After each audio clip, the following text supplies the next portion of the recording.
শেষ পর্যন্ত তলিয়ে গেল হারাং নদীর অস্থায়ী বাঁধ।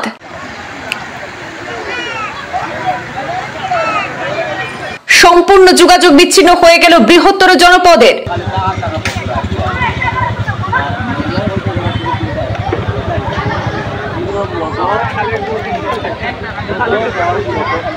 বাঁধে তলিয়ে যাওয়ার আশঙ্কা আগেই ছিল। অবিরাম বৃষ্টিতে আজ নিশ্চিহ্ন হয়ে গেল সাবওয়ে। বিপাকে পড়েছেন হাজার হাজার জনগণ।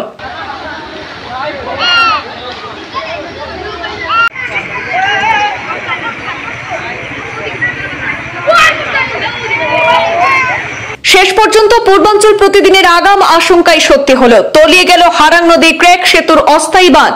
বিগত 2-3 দিনের অবিরাম বৃষ্টিপাতে নিশ্চিহ্ন হয়ে গেল হারাং নদীর সাবওয়ে। যোগাযোগ ব্যবস্থা বন্ধ হয়ে পড়েছে।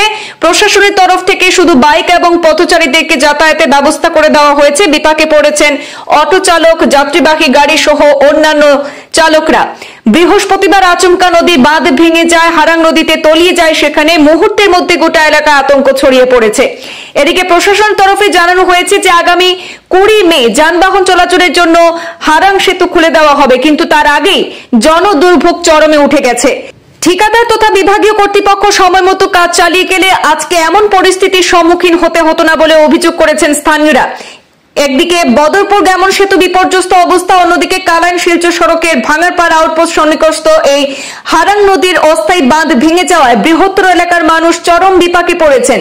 অতিরিক্ত আরো 8-10 কিলোমিটার ভাঙারপাড় থেকে সোনাপুর, রংঘর, শিমুলতলা, হিয়ারা পার হয়ে সেখানে শিলচরে যেতে হচ্ছে সাধারণ জনগণকে।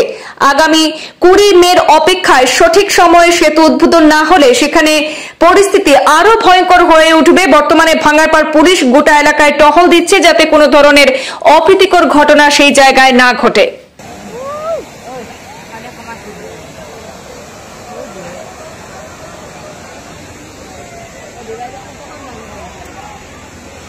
Oh,